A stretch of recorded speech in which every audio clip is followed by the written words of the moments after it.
మనం ఎదుటి వాళ్ళని కోపగించుకుంటున్నామంటే అది మీరు బాగుపడాలని. నేను కోపం చేసుకున్నానంటే అది మీకు బాగు కోసమని. అదే నవ్విస్తూ నమ్మినట్టు నటిస్తూ గొంతు మీద తడిగుట్టలు వేసి గొంతులు కోసేవాళ్ళు మాత్రం నమ్ముతారు. ఎందుకంటే వాడు నవ్వుతూ ఉంటాడు, నమ్మిస్తాడు. మేము కోపంగా మాట్లాడతాం, అది మీ బాగు కోసమని మీకు తెలియదు. మీరు క్రమశిక్షణగా ఉంటే మీరే భావి భారత పౌరులు అవుతారని, మీరందరూ గొప్పవాళ్ళు కావాలని నా సంకల్పం, నా ఉద్దేశం, నా కోరిక. అలాగే శరత్ గివెన్ వండర్ఫుల్ స్పీచ్. అలాగే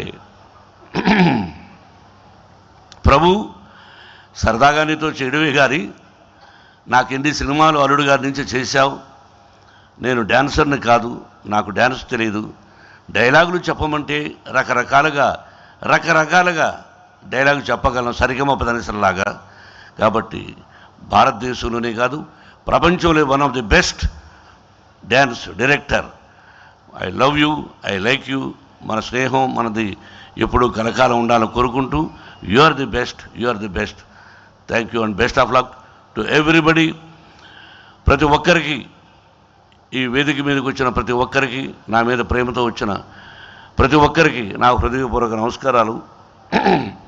తల్లిదండ్రులకు నమస్కారాలు తెలియజేసుకుంటూ, my dear students, once again best of luck.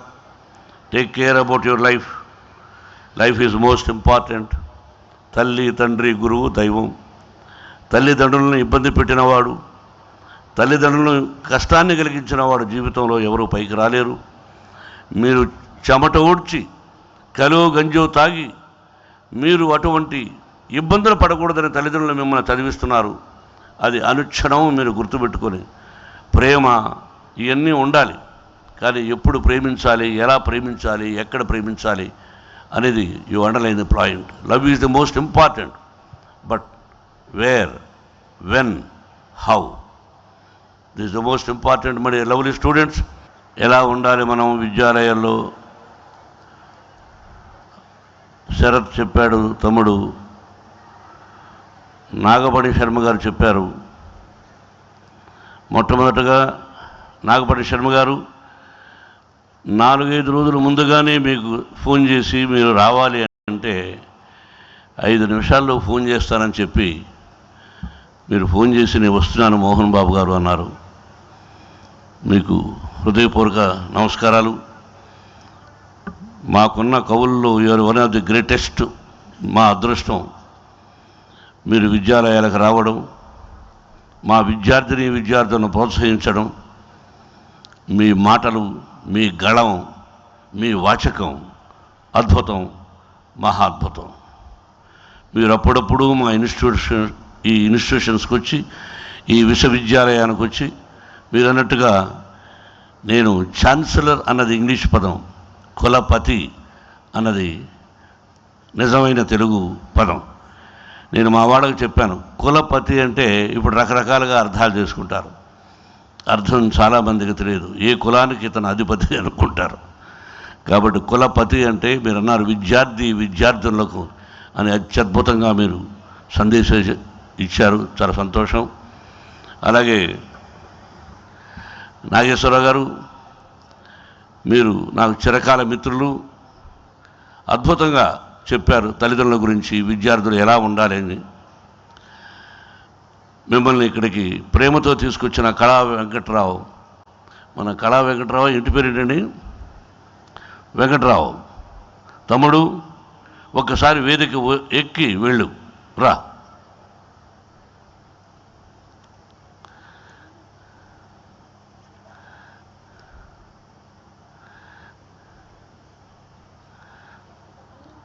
Garland,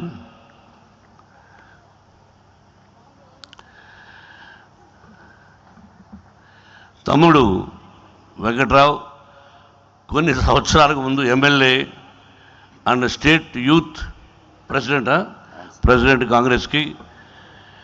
నాకు విష్ణుకి వీడిద్దరికి పరిచయం ఉంది, కానీ నాకు తక్కువ పరిచయం. 1991 అసెంబ్లీ రౌడీ రిలీజ్ అయింది. 25 వీక్స్ ఆడింది. ఆ పిక్చరు అసెంబ్లీలో ఆఫ్ చేయాలని చెప్పి గొడవ చేశారు.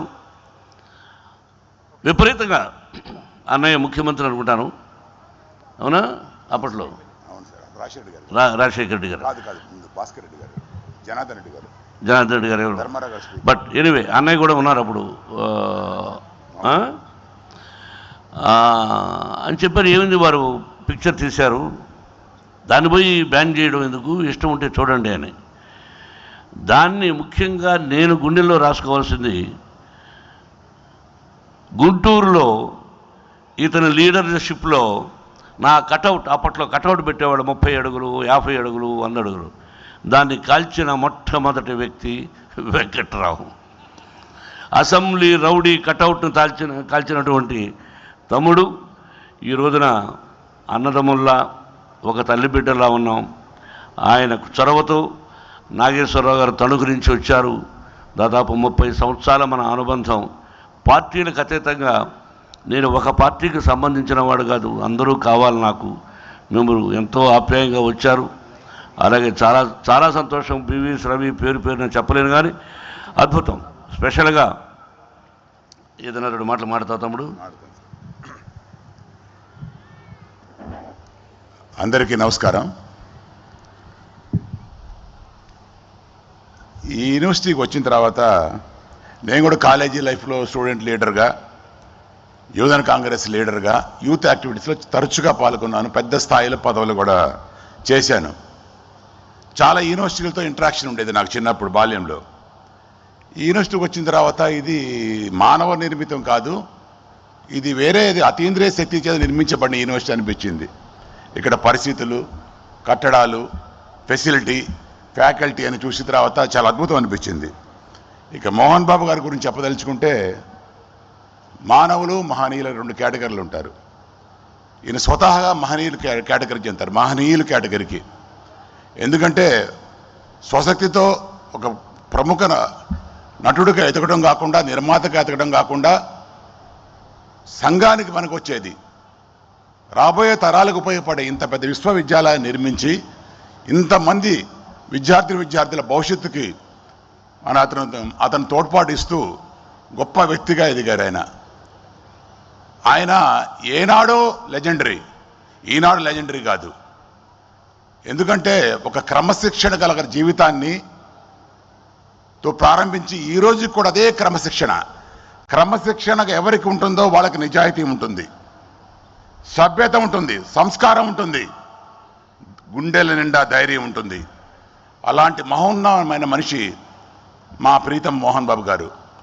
వారి పరిచయం, వారి స్నేహం, వారి ఆశీర్వాదం నాకు లభించడం నా అదృష్టంగా భావిస్తున్నాను. జీవితాంతం మీ సహచర్యం, మీ స్నేహంతో ఇలా కొనసాగాలని మనస్ఫూర్తిగా కోరుకుంటూ, రాబోయే రోజుల్లో అనేక విజయాలు తండ్రి కొడుకులందరూ ఇద్దరు కలిసి ఈ సొసైటీకి ఇస్తారని, ఇంకా ఉన్నతమైన సేవలు ఈ సంఘానికి ఇస్తారని మనస్ఫూర్తిగా కోరుకుంటూ, నా వల్ల ఆనాడు అసెంబ్లీ రౌడీకి ఏదన్నా సినిమా వల్ల ఏదన్నా నష్టం జరిగితే, లాభం జరిగింది తెలుసు సార్ నాకు కూడా, ఏదైనా మీ మనసు బాధ కలిగితే ఈ సభావేదికగా కోరుకుంటున్నాను, క్షమించమని కోరుకుంటున్నాను. ఆయనకి ప్రచారం వచ్చింది సినిమాకి, నాకు ప్రచారం వచ్చింది అసెంబ్లీలో. ఒక వారం మొదలు డిస్కషన్ జరిగింది. వ్యక్తిగతంగా చేసిన కార్యక్రమం కాదు సార్, అది మన్నించండి. మీరు ఎప్పటికీ గొప్ప వ్యక్తిగా ఈ సమాజంలో, సినీ సమాజం కానివ్వండి, విద్యా వ్యవస్థలో కానీ నిలబడిపోతారు. మిమ్మల్ని దరిదాపుగా చేరే ఏ వ్యక్తి లేదు, ఏ శక్తి లేదు. మీరు ఉన్నతులుగానే ఉంటారు. మీకు ఎప్పుడు భగవంతుడు శక్తిని, యుక్తిని, మనస్ఫూర్తిగా 10 మందికి సాయం చేయగలిగే ధైర్యాన్ని ఇవ్వాలని మనస్ఫూర్తిగా కోరుకుంటూ, ఇంత మంచి అవకాశం, మంచి సాయంత్రం మీ సరసన మాట్లాడడానికి అవకాశం ఇచ్చినందుకు మీకు ప్రత్యేకమైన ధన్యవాదాలు తెలియజేసుకుంటూ, మీ అందరికీ మనస్ఫూర్తిగా నమస్కారాలు తెలియజేసుకుంటూ సెలవు తీసుకుంటున్నాను.